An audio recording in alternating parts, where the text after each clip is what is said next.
Class 11-এর first সেমিস্টারের the model millionaire এক অসাধারণ এক গল্পের লাস্ট পার্ট অর্থাৎ পার্ট 2 তোমাদের সামনে বাংলা করে সুন্দর করে বোঝাবো।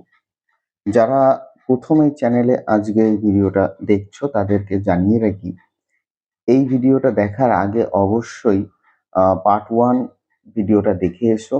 তাছাড়াও ক্লাস 11-এর সমস্ত টেক্সটগুলির ভিডিও একটি প্লেলিস্ট আকারে দেওয়া রয়েছে, চ্যানেলে গিয়ে সেগুলো সময় মতো একটি একটি করে দেখে নিও, অনেক উপকৃত হবে। এবং পরীক্ষায় কি প্রশ্ন আসে সমস্ত টেক্সট বলার সময় সেগুলো কিন্তু আলোচনা করা হয়েছে। তাই চলো দেরি না করে আমরা শুরু করি। দেখো, গতদিন আমি এই অবধি পর্যন্ত পড়িয়েছিলাম যে 10,000 পাউন্ড যে লরার বাবা তাকে একটা শর্ত দিয়েছিল বিয়ের জন্যে, যে যদি টাকা সে দেখাতে পারে তবে লরার সঙ্গে তার বিয়ে হবে। এইটা কিন্তু তার বন্ধু ট্রোভার সেই ভিখারির বেশে বসে থাকা তাকে কিন্তু বলেছিল। এই গল্পটা সে তার বন্ধু হিউকে জানাচ্ছে। হিউ এই বিষয়টা শুনে কি বলছে দেখো, you told that old beggar all my private affairs, cried Hugh. মানে রেগে লাল হয়ে তার বন্ধুকে বলছে, তুমি আমার সমস্ত ব্যক্তিগত বিষয়গুলো ওকে বলে দিয়েছো। Looking very red and angry, এর মানে হচ্ছে কি সে ভীষণ রেগে গেল এই কথা বলার পর। My dear boy, said Trevor smiling, the that old beggar as you call হিম।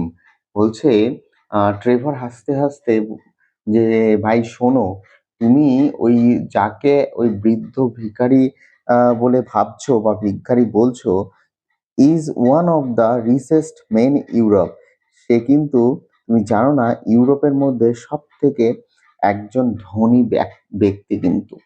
মানে তুমি যাকে মানে ভিখারি হয়তো বলছো, কিন্তু তুমি জানো না সে হচ্ছে one of the richest man, সব থেকে একটা মানে একজন অন্যতম শ্রেষ্ঠ ধনী মানুষ ইউরোপে। He could buy all London tomorrow without overdrawing his account. এবং সে যদি চায় মানে আহ, নিজের ব্যাংকের অ্যাকাউন্ট থেকে কোনো টাকা না তুলেই আগামীকালই গোটা লন্ডন শহরটা কিন্তু কিনে ফেলতে পারে। তার মানে সে কতটা ধনী সে কিন্তু তুমি ভাবো। He has a house every capital, মানে তার প্রত্যেকটা শহরে একটা করে বাড়ি রয়েছে। Dines of gold plate and can prevent Russia going to war when he chooses. এবং মানে সে এতটাই ধনী, সে যদি চায় তাহলে তার খাওয়া দাওয়া মানে সে চায় যে রাশিয়াকে যুদ্ধ থেকে বিরতি করতে পারে, এবং সে কিন্তু খাওয়া দাওয়া করে সোনার থালায়। তার মানে এতটাই বড় লোক যে গোটা লন্ডন কিনে ফেলার মতো তার কাছে পয়সাটা আছে, যেটা তার ব্যাংকে অ্যাকাউন্টে না তুলেও হয়। এবং সে যদি চায় রাশিয়াকে পুরোপুরি মানে যুদ্ধ থেকে বিরত রাখতে পারেন। What on earth do you mean, exclaim Hugh. Hugh বিস্ময়ের সঙ্গে বলল, বলো কি তুমি? What I say Trevor. Trevor বলল, আমি যেটা বলি, the old man you saw today in the studio was Baron Hausberg. তুমি আজকে যে বৃদ্ধ মানুষটাকে আমার স্টুডিওতে দেখেছো, সেটা হচ্ছেন আসলে তিনি Baron Hausberg. He is a great friend of mine, যিনি আমার খুব ঘনিষ্ঠ বন্ধু। Buy all my pictures and that sort of things and give me a commission a month ago to paint him as a beggar. এবং তিনি আমার সমস্ত মাসখানেক আগে মানে তিনি আমার সমস্ত ছবি আঁকাগুলো কিনতেন এবং আমাকে কমিশন দিতেন কিনে বিক্রির পর, এবং মাসখানেক আগে ভিখারি হিসেবে তাকে আঁকার জন্য আমাকে নিয়োগ করেছিলেন। Qui vols was la fantasy earned millionaire, and I must say he made a magnificent figure in his rags, or perhaps I should say in my rags. They are an old suit I got in Spain. মানে মানে এই যে তিনি আ এটা ভিখারি বেশে আমার সামনে বসতেন, ছবি আঁকতেন। এটা তো বলতেই হবে যে তার এই ছেঁড়া পোশাকে তাকে কিন্তু চমৎকার বেশ লাগছিল দেখতে। বা বলাও যায় যে আমার ছেঁড়া পোশাকে ওটা ছিল স্পেন থেকে, যেটা আমি স্পেন থেকে নিয়ে এসেছিলাম, সেই পোশাকটা ওনাকে পরিয়েছিলাম এবং তার ফলে কিন্তু ওনাকে একটা ম্যাগনিফিসেন্ট ফিগার লাগছিল। একটা অসাধারণ কিন্তু একটা চরিত্রের আ মানে অংশীদারি মনে হচ্ছিল। Baron Hausberg, cried Hugh. Hugh তখন চিৎকার করে বলল, "ব্যারন হাসবার্গ! God heavens! হায় রে ঈশ্বর! I gave him a sovereign." আমি তাকে একটা ভিখারি ভেবে একটা সোনা মুদ্রা দিলাম। And he sank into a armchair in the picture of dismay. সে ছবির মতো ধপাস করে চেয়ারের উপর কিন্তু হাই, হাই করতে বসে পড়ত। Give him a sovereign, shouted Trevor. Trevor তখন চিৎকার বলল, "কি? তাকে তুমি একটা স্বর্ণমুদ্রা দিয়েছ?" And he burst into a roar of laughter. সে খুব জোরে, জোরে অট্টহাসিতে হাসতে লাগলো। "My dear boy, হে প্রিয় বন্ধু, you will never see it again." তুমি কিন্তু সেই পয়সাটাকে আর কোনোদিন দেখবে না। মানে তুমি সেই পয়সাটা কিন্তু আর কোনোদিনই পাবে না। Son appeared chest I urged this austere. "I think you might have told me, Alan," said he শাকিলি। তখন হিউ বলল, "তুমি আগে আমাকে বলতে পারতে অ্যালান এই ব্যাপারটা, and not have let me make such a fool of myself." তাহলে আমাকে এরকম বোকা বনে যেতে হতো না বা আমি এরকম বোকা হতাম না। "Well, to begin with, Huey," said Trevor. Trevor এবার বলতে লাগলো, "গোড়া থেকে তাহলে শোনো তাহলে। It never entered my mind that you went about distributing arms in that reckless way." মানে তুমি যে এমন বেপরোয়া হয়ে দান করবে তা আমার মাথাতে কখনোই আসেনি। I can understand you're kissing a pretty model, but you're giving a sovereign to an ugly one, by Job! আহ মানে সুন্দরী মডেলকে চুমু খেলেও ঠিক আছে তোমার ক্যারেক্টারের সঙ্গে। তাই বলে কুৎসিত একজনকে যে তুমি একটা স্বর্ণমুদ্রা দান করবে, এই বিষয়টা কিন্তু আমার কখনোই মাথায় আসেনি। By Jove! হে ঈশ্বর! No, besides the fact is that I really was not at home today to any more. বলছে, আ হে ঈশ্বর! যে তাছাড়া আজ আমি কারোর কাছেই ঠিক স্বচ্ছন্দ ছিলাম না। আ আমার বাড়িতেই হোক বা কোনো আমার কর্মক্ষেত্রেই হোক। And when you came in, যখন তুমি আসলে, I didn't know whether Huxley would like his name mentioned. এবং তুমি যখন আমার সঙ্গে দেখা করতে আসলে, আ তখ তখন হক্সবার্গ তার নাম তোমার কাছে প্রকাশ করতে চান কিনা তাও আমি কিন্তু জানতাম না। You know he wasn't in full dress. কারণ তুমি জানো তিনি তখনও তার নিজস্ব কাপড় কিন্তু পরেছিলেন না। "What a duffer he must think," said the Hugh. তখন হিউ কি বলছে? আমাকে কি মূর্খই না ভেবেছেন তিনি তখন। "Not at all," ঠিক তা নয়। "He was in the highest spirit after you left." ঠিক একদমই না। তুমি চলে যাওয়ার পর তিনি বেশ খোশ মেজাজেই কিন্তু ছিলেন। "Kept chuckling to himself and rubbing his old wrinkled hands together." এবং আ খুব মানে খুব, খুব করে মনে, মনে হাসছিলেন আর হাত ঘষাঘষি কিন্তু তিনি করছিলেন। "I couldn't make out why he was so interested to know all about you."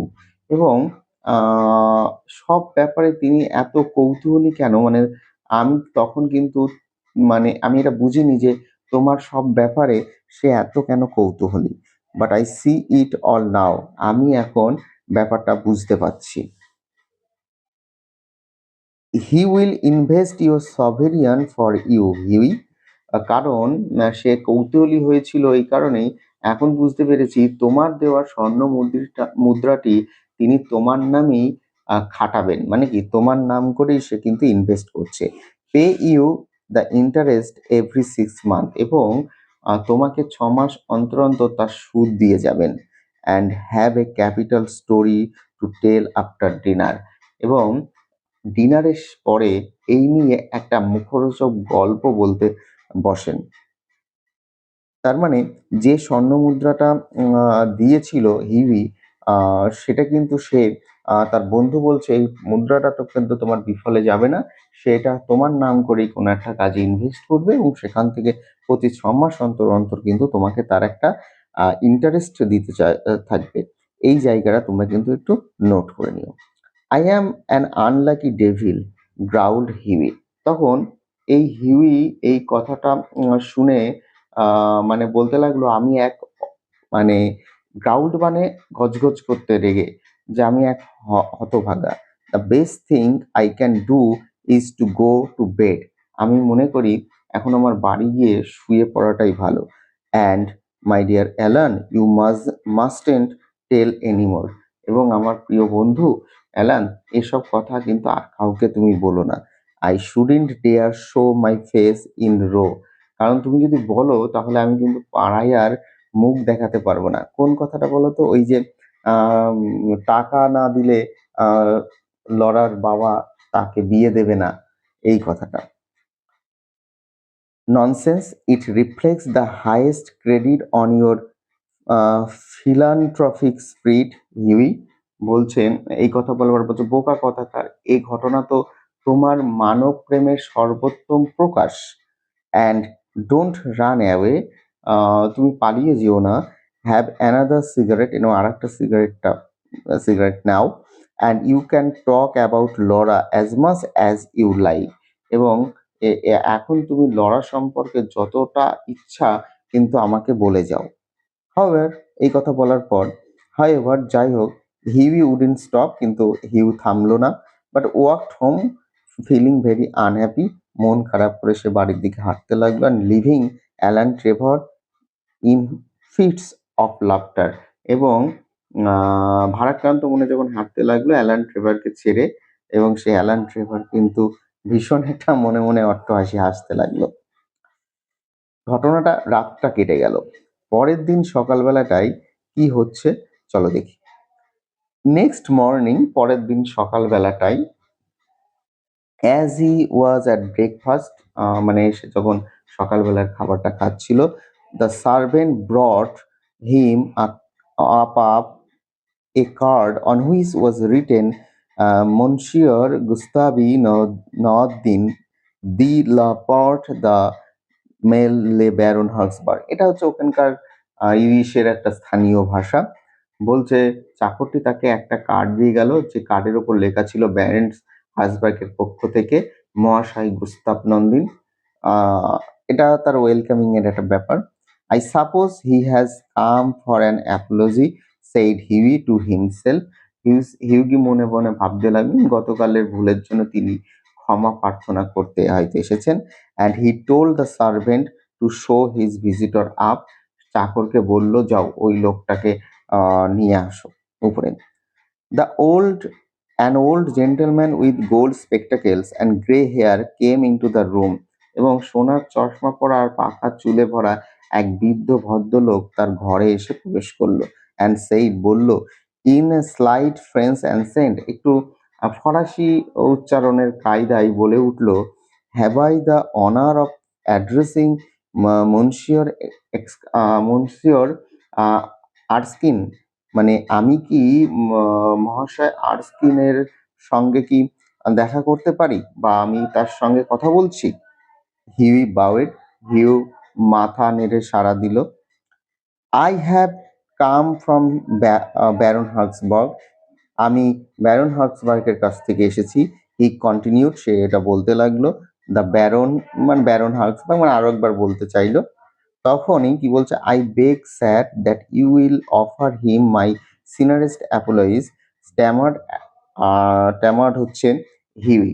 মানে হিউ তখন আমতা আমতা করে বলে উঠলো, তাকে জানাবেন গতকালের যে ঘটনাটা ওনার সঙ্গে ঘটেছে তার জন্য আমি খুবই মানে লজ্জিত এবং আমি ক্ষমা প্রার্থী একজন। The Baron said the old gentleman with a smile. কিন্তু সেই ভদ্রলোকটার মুখে একটা হালকা হাসি নিয়ে বলল, Baron, Baron, he has commissioned me to bring you this letter and he extend a sealed envelope. Baron আমাকে দিয়ে এই চিঠিটা আপনার জন্য পাঠিয়েছে।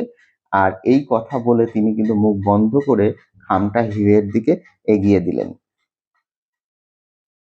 তারপর কি হলো? On the outside was written, সেই মানে খামের বাইরে লেখা ছিল wedding present to Hugh Erskine and Laura Merton. বলছে হিউ আর্স্কিন আর লরার বিয়েতে এক বৃদ্ধ ভিখারির উপহার। তার মানে ওই যে মানে ব্যারন হালসবার্গ যে খামটা তার সার্ভেন্টকে দিয়ে পাঠিয়েছিল তার উপরে লেখা ছিল, কি লেখা ছিল? যে হিউ আর্স্কিন এবং লরা মার্টনের কিন্তু একটা বিবাহের উপহার ফ্রম অ্যান ওল্ড বেগার, একটা বৃদ্ধ ভিখারির কাছ থেকে। And inside was a check of 10,000 pound, এবং তার ভিতরে একটা 10,000 পাউন্ডের কিন্তু চেক রাখা হয়েছিল। When they were married, Alan Trevor was the best man. যখন তারা বিয়ে সেরে নিল, অর্থাৎ লরা আর হচ্ছে হিউই, তখন অ্যালান ট্রেভার সেখানে একদম বেস্ট ম্যান হিসেবে উপস্থিত ছিল। And the baron made a speech at the wedding breakfast, এবং ব্যারন সেখানে জলখাবারের সময় একটি বক্তৃতা দিলেন। Millionaire model remark Alan are rare enough, but by Jove model millionaires are rare still. তিনি অ্যালান বলল কি, লাখপতি মডেল পাওয়া বিরল যেমন, কিন্তু ঈশ্বরের দোহাই তার থেকেও বেশি কঠিন আদর্শ লাখপতি পাওয়া। তার মানে আমরা দেখতে পেলাম গল্পটা শেষের দিকে এসে একটা সুন্দর উপস্থাপনা করলেন অস্কার ওয়াইল্ড। হিউও তার প্রেমিকা লরাকে বিয়ে করতে পারলেন। শর্ত যেটা ছিল সেটা পরিপূর্ণ হলো, মানে লরার বাবা যেহেতু একটা শর্ত দিয়েছিল 10,000 পাউন্ড যদি হিউ দেখাতে পারে তবেই তার মেয়েকে বিয়ে দেবে। তা আমরা খুব সুন্দর ভাবে এটা পড়লাম। আবারও বলি, এই চ্যানেলের সমস্ত টেক্সটের ভিডিও তো আমি অলরেডি দিয়েছি, তোমরা সময় করে সেগুলো একটার পর একটা দেখতে থাকো। কোনো প্রশ্ন থাকলে অবশ্যই কমেন্ট সেকশনে লেখো, আমি উত্তর দেওয়ার চেষ্টা করব। আর চ্যানেলটা সাবস্ক্রাইব করে বন্ধুদের মধ্যে শেয়ার করো।